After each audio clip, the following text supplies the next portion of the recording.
परिचय। तेजस अपने मित्र हर्षुल के घर पर है। हर्षुल की माँ उसके लिए शिकंजी तैयार कर रही हैं। वह अपनी के एक गिलास में नींबू निचोड़ती हैं, चीनी और बर्फ डालती हैं और उसे पीने के लिए दे देती हैं। हर्षुल को पानी में चीनी और नींबू के रस की कोई निशानी नजर नहीं आती। बस उसे पानी के ऊपर बर्फ के टुकड़े तैरते नजर आते हैं। उसे यह देखकर बड़ी हैरानी होती है कि अलग अलग चीजों के अलग अलग लक्षण होते हैं। इस पाठ में हम अलग अलग वस्तुओं में मौजूद गुण धर्मों के बारे में जानेंगे। उद्देश्य। इस पाठ के अंत में आप निम्न करने में सक्षम हो जाएंगे।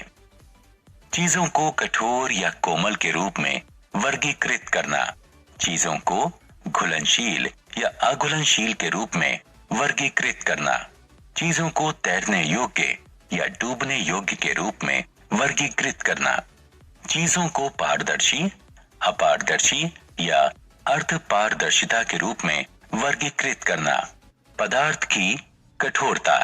आइए पदार्थ की कठोरता या कोमलता की अवधारणा को समझने के लिए एक छोटा सा प्रयोग करते हैं। एक स्पंज को पानी में डुबोइए। अब पानी से भीगे हुए एक पत्थर को लीजिए। अब दोनों को दबाकर उनमें से पानी निचोड़ने की कोशिश कीजिए। आप इन दोनों में से किसको दबा पा रहे हैं? जी हाँ, स्पंज को। क्या आप पत्थर को निचोड़ पा रहे हैं? आप ऐसा नहीं कर पाएंगे। जिन चीजों को दबाना मुश्किल होता है उन्हें कठोर वस्तु कहा जाता है और जिन चीजों को दबाना आसान होता है उन्हें कोमल चीज कहा जाता है। पानी में पदार्थ की घुलनशीलता। पायल का भाई एक फुटबॉल मैच के बाद घर लौटा है। वो पसीने में तरबतर है। उसकी माँ एक गिलास पानी लेती है, उसमें एक चम्मच ग्लूकोज मिलाती है और उसे फौरन ऊर्जा देने के लिए ये पानी पीने को देती है। पायल का ध्यान एक बात की तरफ जाता है कि ग्लूकोज पानी में तुरंत ही घुल जाता है। वह कुछ और चीजों के साथ भी ऐसा ही प्रयोग करने के बारे में सोचती है। उसे पता चलता है कि नमक और चीनी जैसी कुछ चीजें पानी में आसानी से घुल जाती हैं। उसने ये भी देखा कि कुछ चीजें पानी में नहीं घुलती हैं, जैसे कि नारियल का तेल, सरसों का तेल, पत्थर और कंचे वगैरह। जो पदार्थ पानी में आसानी से घुल जाते हैं उन्हें घुलनशील पदार्थ कहा जाता है। जो पदार्थ पानी में नहीं घुलते हैं उन्हें अघुलनशील पदार्थ कहा जाता है। कुछ गैसें भी पानी में घुल जाती हैं, जैसे कि ऑक्सीजन। पानी में घुली हुई ऑक्सीजन पानी में रहने वाले जानवरों को जिंदा रहने में मदद करती है। पदार्थ की तैरने की योग्यता। बहुत तेज बारिश हुई है और प्राची के घर के सामने पानी से भरा एक बड़ा सा गड्ढा बन गया है। वो बहुत रोमांचित है। वो पहले उसमें एक पत्थर फेंकती है। पत्थर इस गड्ढे में गायब हो जाता है। फिर वो एक पत्ती फेंकती है, लेकिन ये तैरने लगती है। आप इसकी वजह जानते हैं? जी हाँ, पत्थर इसलिए डूब जाता है क्योंकि ये भारी है। पत्ती इसलिए तैरती रहती है क्योंकि ये हल्की है। इसलिए चीजों को पानी में उनकी तैरने की योग्यता के आधार पर बांटा जा सकता है। पदार्थ की पारदर्शिता। आशीष के पिता उसे एक दिन एक आइसक्रीम की दुकान में ले गए। उन्होंने आशीष से एक फ्लेवर चुनने को कहा। आशीष ने सोचा कि पहले आइसक्रीम पर एक नजर डाली जाए। आइसक्रीम को एक रेफ्रिजरेटर में रखा गया था, जिसके ऊपर शीशा लगा था। आशीष काउंटर पर मौजूद व्यक्ति की मदद के बिना ही बड़ी आसानी से कोई फ्लेवर चुन सकता था। क्या आप बता सकते हैं क्यों? ऐसा इसलिए क्योंकि रेफ्रिजरेटर के ऊपरी हिस्से में शीशा लगा था और शीशा पारदर्शी होता है। इसलिए आशीष इस दुकान में उपलब्ध सभी फ्लेवरों को देखकर कोई आइसक्रीम चुन सकता था। कोई पारदर्शी चीज एक ऐसी चीज होती है जिसमें से प्रकाश गुजर सकता है। इसका मतलब ये हुआ कि यह प्रकाश को सोखती तो है, लेकिन इसे बहुत कम परावर्तित करती है। इसके परिणाम स्वरूप यह स्पष्ट लगता है और इसमें से चीजों को देखा जा सकता है। पारदर्शी चीजों के अन्य उदाहरणों में पानी, हवा और प्लास्टिक आदि शामिल हैं।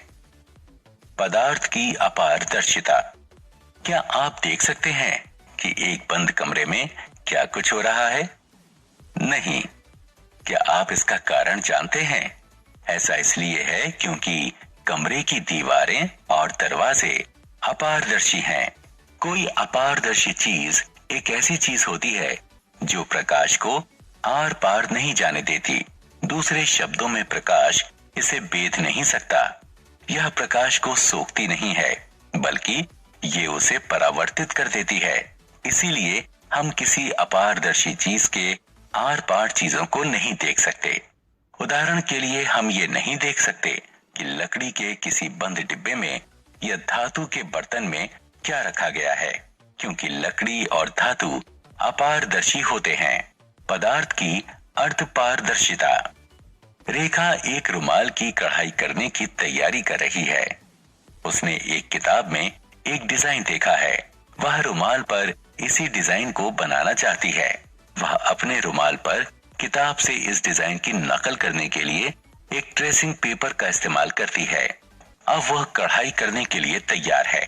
इस कढ़ाई को संभव बनाया पारभासी ट्रेसिंग पेपर ने। कोई पारभासी पदार्थ एक ऐसा पदार्थ होता है जिसमें पारदर्शी और अपारदर्शी दोनों पदार्थों के गुण होते हैं। यह कुछ प्रकाश तो सोख लेता है और बाकी को परावर्तित कर देता है।